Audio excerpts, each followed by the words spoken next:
ትናንትና ከትናንት በስቲያ ነበር። ትናንት ምሽት 3 ሰዓት አካባቢ ወደ ፖሊስ ጣቢያ እየወሰዷቸው እንደሆነ ቴክስት አድርገውልኝ ነበር። ምህረት ስላሴ መኮንን መርሃ ግብሩን እመራለሁ። ስርጭታችንን በአጭር ሞገድ በሳተላይት በፌስቡክ እና በአህዱ ኤፍኤም 94.3 ማድመጥ ትችላላችሁ። ለቀጣይ 15 ደቂቃዎች አብራችሁን ትቆዩ በአክብሮት እንጋብዛለን።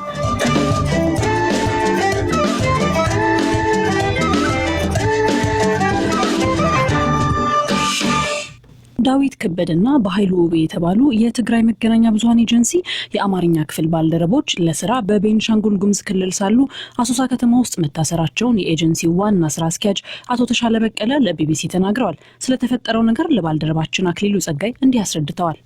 አላቱም ከመና አዋሶሳ ዘሎ ፖለቲካ ፓርቲታት ግንባር ምፍጣር ጉባኤ ካይዱ ነረመሞ እሱ ዘግቡል ላይለም አሶሳ የሚገኙ የፖለቲካ ፓርቲዎች ግንባር ለመፍጠር ጉባኤ ያካሂዱ ስለነበር ያንን እንድንዘግብላቸው ጥሪ ያደረጉልን። ጋዜጠኞቹም ቅዳሜ ሄዱ።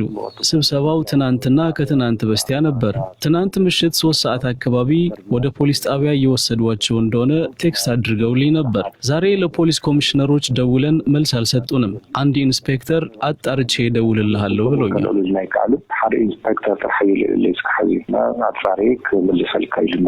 አቶ ተሻለ ጉዳዩን ለትግራይ ክልል እንዳሳወቁም ገልጸዋል። የአሶሳ ከተማ አስተዳደር ፖሊስ መምሪያ ኃላፊ ዋና ኢንስፔክተር እስማኤል አስፒከን ጋዜጠኞቹ በቁጥጥር ስር ያዋሉት ለምንድን ነው ስንል ጠይቀናል። ከአዲስ አበባ ነው የመጡ ሰዎቹ የመጡት በሚዲያ ፖለቲካ ፓርቲዎች ተጠርተናል ነው የሚሉ ነገር ግን እዚህ ሲመጡ ክልል መገናኛ ብዙሃን ሰጠ መረጃ ሰዎቹ ተደርጓቸ የሚያቃ የመጡ ነገር አናውቅም የሚል ነው። በዚህ ጉዳይ ነው የተባሉት። መረጃው የተሰጠን ከክልሉ ፖሊስ ኮሚሽን ነው። ስለዚህ ቢቶ ትክክለኛነቱን ለማረጋገጥ እነሱ ጋር እየደወሉ ነው። ኮሚሽነር ገና ምላሽ አልሰጡም።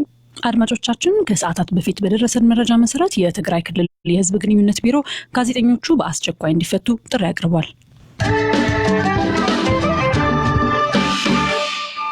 በደምቢ ዶሎ ዩኒቨርሲቲ ይማሩ የነበሩና ከሳምንታት በፊት ወደ ቤተሰቦቻቸው በመሄድ ላይ ሳሉ ባልታወቁ አካሎች ስለታገቱ ተማሪዎች መዘገባችን ይታወሳል። የጠቅላይ ሚኒስትር ጽህፈት ቤት ፕሬስ ሴክሬታሪያት አቶ ንጉሱ ጥላሁን 21 ተማሪዎችን ከአጋቾች ማስለቀቅ እንደተቻለና 6 ተማሪዎች እንደሚቀሩ ቢናገሩም ቢቢሲ ያነጋገራቸው ቤተሰቦች የልጆቻቸውን ድምጽ እስካሁን እንዳልሰሙ ገልጸዋል። እህቱ የታገተችበት ግለሰብ ለፍሬ ህይወት ካሳ ቀጣዩን ነግሯታል። ከባለፈዎች ምንም ነገር የለም። በቃ ዜና ይየን በቃ ቁጭ ብለናል። ያው እንደናንተ ምን መረጃ የለም። የጠቅላይ ሚኒስትር ጽህፈት ቤት በኢትዮጵያ ቴሌቪዥን ያንን መግለጫ ሲሰጡ ምን ተሰማችሁ? እንግዲህ ያልተጣራ ነገር ደርሷቸው ይሆናል የሚለው ነገር ነው እንትን ያለ አይደለም። ማናገር ሞክረን ነበር። እሳቸውን አላገኘንም። የት ነው የሄዳችሁት? ሰብስክራይብ አድርጋ አይደል ነበር። ያው እሳቸው ለስብሰባ ወጣው የሉም ሌላ ሀገር ናቸው ተባለ። መረጃውን የሰጣችሁት ለማን ነው? እሳቸውን ርዕሰ መስተዳድሩን ስታጡ የእሳቸው የሆነ አማካሪ አለ። ስለዛ ነው የሰጣው። ምን መረጃ ነው የሰጣችኋቸው? ትራንስፖርታቸውና ስማቸውን ያው ዲፓርትመንታቸውን ከዛ እንደታገዱ ምናምን ያለው ነገር ነግረናል። እና እሳቸው ደግሞ አራት ብሎ ዘገቡ። እንግዲህ ምናልባት ያው ቢሮአቸው አልደረሰው ሊሆን ይችላል ብለን ያሰብነው በእኛ 21 ናቸው ቁጥራቸው። የተለቀቁ አሉ፣ 6 ይቀራሉ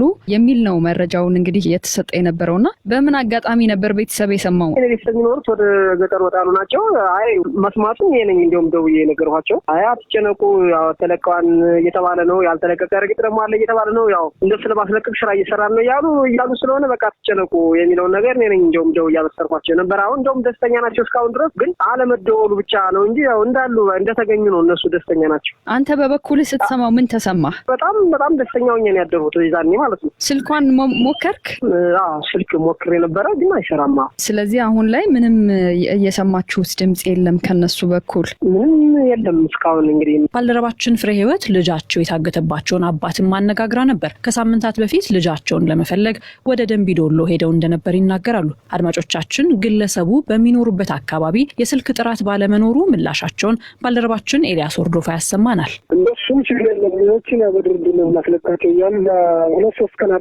ችግር የለም በድርድር እናስለቅቃቸዋለን እያሉ እዛ ከተማ 3 ቀን አደር። ነገሩን እያጣራን ስንመጣ እዛ ያሉት ኮማንድ ፖስቶች አጋጆቹ እናንተን ለመያዝ ስለሚፈልጉ ውጡ ስላሉን ወጣንና በስልክ ማናገር ጀመር። እኛ ልጆቹን አፈላልገን እናመጣለን፣ እናንተ ቀጥታ ሀገራችሁ ግቡ አሉ። እየደወል ምን ላይ ደረሳችሁ ልጆቹ ስንላቸው ምንም ያገኘነው ነገር የለም አሉና ከዚያ ወዲያ ትንሽ ቀዝቀዝ እያሉ መጡ። የልጆቹ ስልክ ከጠፋ በኋላ መረጃ ጠፋብን። አሁን ሊለቀቁ ነው እየተባለ ሽማግሌ ልከናል እየተባለ ያሉበት አቅጣጫ ጠፋን። አሁን ቤተሰብ እየተንጫጫ አርሶ አደሮች ተቸግረን ተቀምጠናል። በቴሌቪዥን ግን እናንተ ናችሁ ያያችሁት? ቤት ቁጭ ብላችሁ ነው ሰው ነው የነገራችሁ? እኛም ገጠር ነን። ባህር ዳርና የተለያዩ ቦታ ያሉ ቴሌቪዥን እያዩ ነው የሚነግሩ። መልእክት ተላለፈ ሲባል በእጃችን ሊገቡ ነው ብለን ደስ ብሎን ነበር። ግን የእነሱን ድምጽ ስላልሰማን እንደተጨነቅን ያለ ነው። እቤት ያለው ቤተሰብ እንዴት ነው ጭንቀቱ? እስኪ ንገሩኝ። እንግዲህ ገጠር ነው፣ ከመረጃም ሩቅ ናችሁ። እንደገና ልጃችሁን ድምጿን ከሰማችሁ ቆይታችኋል? ቤተሰብ አሁን ስራ አቁመናል። ቤተሰቡ ለቅሶ በለቅሶ ሆኗል። ከሌላ ቦታ እየመጡም ድምጿን ሰማችሁ ወይ ይላሉ። እኛ ቁርጡን ስላላወቀን ለቅሶ ላይ ነን። ተለቀቁም ከተባለ ከልጃችሁ ምንም የሰማችሁት ነገር የለም? ድምጽም ምንም ነገር የለም? አድማጮቻችን ከጠቅላይ ሚኒስትር ቢሮ ከአማራ ክልል የህዝብ ግንኙነትና የጸጥታ ክፍል ምላሽ ለማግኘት ያደረግነው ጥረት አልተሳካም። ከዚሁ እገታ ጋር ተያይዞ ስማቸው በማህበራዊ ሚዲያ ከሚነሱት መሃል በህቡ ይንቀሳቀሳል የሚባለው የኦሮሞ ነጻነት ጦር ነው። ከዚህ ጦር መሪ ጋር ያደረግነውን ቃለ ምልልስ ከዜና በኋላ እንመለስበታለን።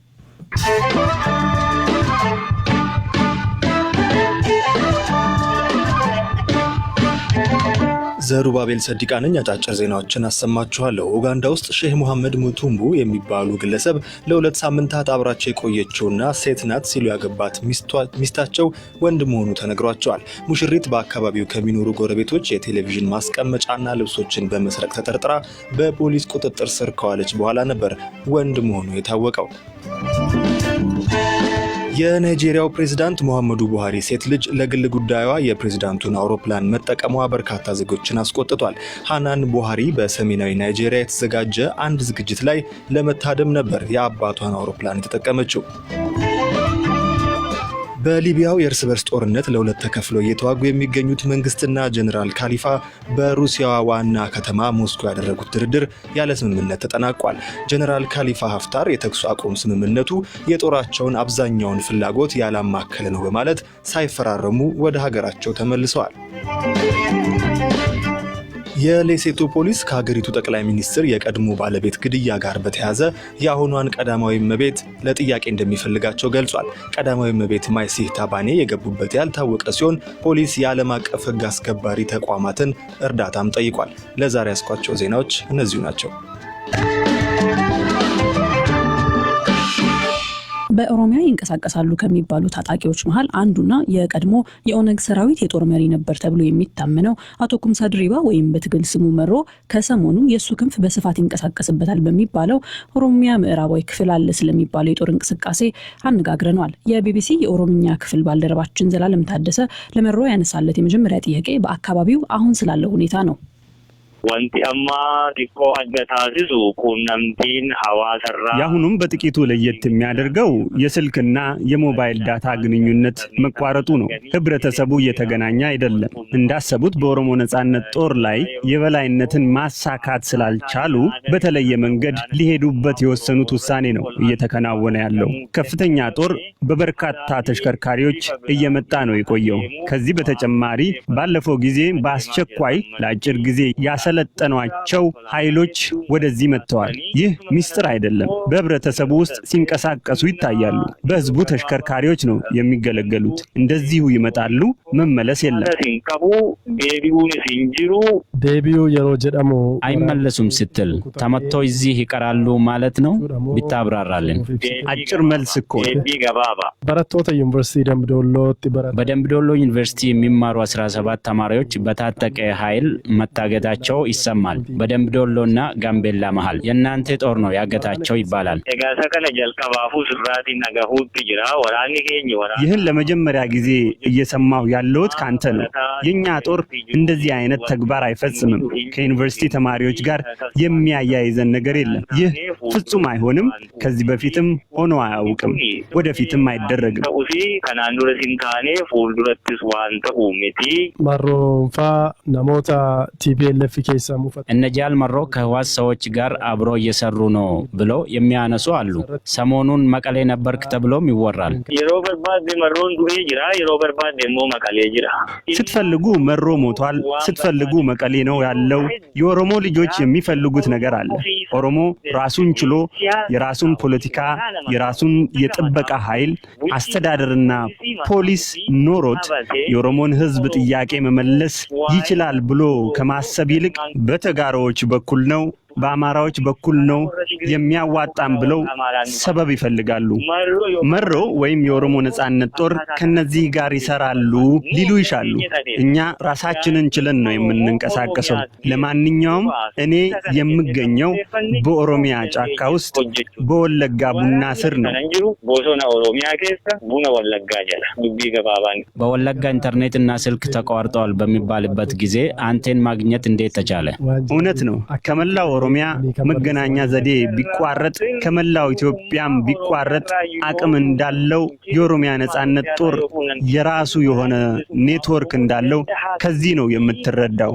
ጦሩ እየተገናኘ ነው ያለው። አድማጮቻችን በምዕራብ ኦሮሚያ ስላለው ሁኔታ በመንግስት በኩል ምላሽ ለማግኘት ተደጋጋሚ ሙከራ እያደረግን ነው። ምላሽ እንዳገኘን ወደ እናንተ እናደርሳለን። ዶክተር ሜሮን ዘለቀ ነቀምቴ ነበር የተወለደችው። በአሁኑ ወቅት በኢትዮጵያ ሰብአዊ መብት ጆርናል በአርታኢነት ትሰራለች። በጾታ በሃይማኖትና የስደተኞች ጉዳይ ላይ ጥናት ታደርጋለች። እሷ ማናት በሚለው ጥንቅራችን ላይ ቅዱስ ሰለሞን የዶክተር ሜሮንን የስኬት ጉዞ እንደሚከተለው ዳስሶታል። ዶክተር ሜሮን ዘለቀ የልጅነት ህይወቷ ልዩ ቦታ ነው የምትሰጠው። ብዙ የተማርኩበት ነው ትላለች። የመጀመሪያ ዲግሪዋን በታሪክ፣ ሁለተኛ ዲግሪዋን በሶሻል አንትሮፖሎጂ ከአዲስ አበባ ዩኒቨርሲቲ የተመረቀች ሲሆን ወደ ጀርመን አምርታ ዶክትሬት ዲግሪዋን ሰርታለች። አከም ፍጤት ቢዩ መተንዴቢ እንደጨረስኩ ወደ አገር ቤት ነው የተመለስኩት። ተመልሼም የተማርኩበት አዲስ አበባ ዩኒቨርሲቲ በረዳት ፕሮፌሰርነት ተቀጠርኩኝ። 1 ዓመት ተኩል ካስተማርኩኝ በኋላ ለድህረ ምርምር ተወዳድሬ ሄድኩኝ። መስነነርገዴ ሳፍም ሆነ እንዴም ያሰብነው ቦታ ለመድረስ ወንድ ወይም ሴት መሆን ልዩነት መፍጠር የለበትም የሚል እምነት ያላት ዶክተር ሜሮን ያጋጠሟትን ፈተናዎች እንዲህ ስትል ትገልጻለች። ረኪኒ ጉዳ ጅሩ ተኮ ማሊዳ አካዳሚክ ፍሪደም ዋነኛው ችግር የመማር ማስተማር ነጻነት ማጣት ነው። እኛ የማህበረሰቡ ችግሮች ናቸው ብለን የምናነሳቸው ጉዳዮች ብዙ ጊዜ መንግስት ሊሰማው የሚፈልጋቸው ነገሮች አይደሉም። ሁለተኛው እኔ ያለሁበት ሙያ ሶሻል አንትሮፖሎጂ አብዛኛው ነገር ከህብረተሰቡ ስለሆነ የምንማረው አብዛኛውን ስራ የሚወስደው የመስክ ስራ ነው። አዲስ አበባ ሆነን የምንሰራው እንብዛም የለም። በዛ ላይ ደግሞ የልጆች እናት ነኝ። ግጭቶቹን ሊኖሩ ይችላሉ። ሌላኛው ፈተና እሱ ነው። ሶስተኛው ፈተና ደግሞ ይህንን ዩኒቨርሲቲ እንኳን ምሳሌ ብናደርግ ሴቶች ከፍ ወዳሉ ኃላፊነቶች አይመጡም። ስለዚህ ከማህበረሰቡ አመለካከቶች ጋር ተያይዞ ከወንዶች በበለጠ ረጅም ተጉዘሽ ማሳመን አለብሽ። ኤራዲንቴ ፕሩቭ ኦፍ ኮቹን ሲራጅራ ወረድ ይራጫላ ባህል በጥቅሉ ችግር አለው ብላ እንደማታምን የምትናገረው ዶክተር ሜሮን ሴቶች በማህበረሰቡ ውስጥ ያላቸው ሚና ላይ በማተኮር ጥናቶችን ታካሂዳለች። የዓለም አቀፍ ሴት ሳይንቲስቶች በሚያተኩር መጽሐፍ ላይ ተሳታፊ የመሆን እድል አግኝታለች። በአሁኑ ወቅትም ሙሉ ፕሮፌሰር ለመሆን ጥናት በማካሄድ ላይ ትገኛለች። የሮ ኮቲፍ ባይን ዶላር ለጊዜ በጣም ቦታ ሰጣለሁ። በተቻለኝ መጠን ስራዬን ቢሮዬ ጨርሼ መሄድ ነው እችላለሁ ማለት ላይ ነው ሁሉም የሚወሰነው ብያምናለሁ። ጥሩ ማሰብን ጨምሮ ማለት ነው። በትምህርቴም ሆነ በስራዬ ሴት በመሆኔ ይህንን ከማድረግ ያግደኛል ብዬ ለራሴ መንገር አልፈልግም። ሁላችንም እንዲህ ማሰብ አለብን ብዬ አምናለሁ። ሰው እንዲከኛው ከያዱ ቀምኑ ሰጀደያድ አድማጮቻችን እንግዲህ ለዛሬ ያልነውን አጠናቀናል። ተጨማሪ መረጃ በድረገጻችን www.bbc.com/amharic እንዲሁም በፌስቡክ አድራሻችን bbc news amharic ታገኛላችሁ። የዛሬውን መርሃ ግብር ያሰናዳው መሐመድ ሰልማን፣ ያቀረብኩላችሁ ምህረተ ስላሴ መኮንን እንዲሁም ስቱዲዮ ማኔጀራችን ኦስካር ቦንጋ ነበር። ነገ በተመሳሳይ ሰዓት እስከምንገናኝ መልካም ጊዜ እንመኝላችኋለን።